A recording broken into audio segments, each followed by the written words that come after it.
Lights, camera, action.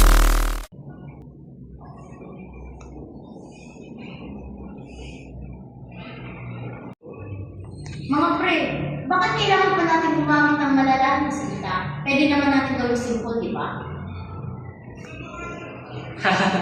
Oo nga, kung ako pa yan, baka sabihin ko lang, oh, kumain na tayo, tapos.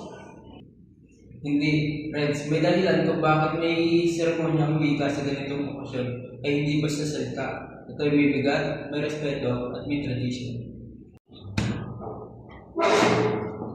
Sige, ipapakita ko sa inyo. Ganito.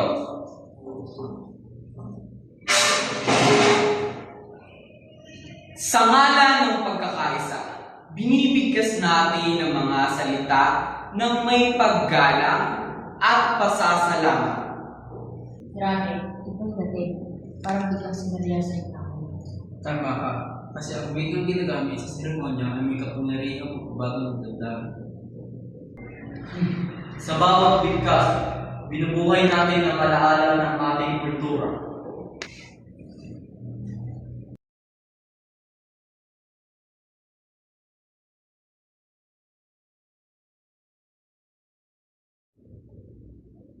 Ngayon, sama-sama nating ipahayag. Ang wika ay higit pa sa salita. Ito ay ugnayan, paggalang, at alaala ng ating bayan.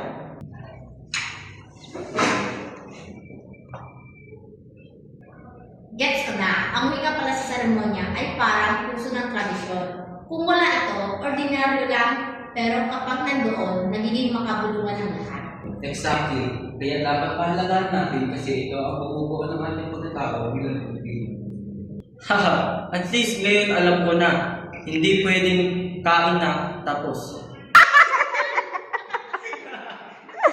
Ito ang ilan sa mga example ng ceremonial. Una ang pagbati sa iyong kapwa-tao at sunod ang pagsabi ng salamat kung may nagawa silang mabuti sa iyo. Halika. Hi, Torio. Magandang umaga. Oo, magandang umaga. Pabiling hapon. Anong natin, kaibigan? Meron ako. Happy bag. Ito po, isa lang. Magmamangang ka? Hindi na po. Okay.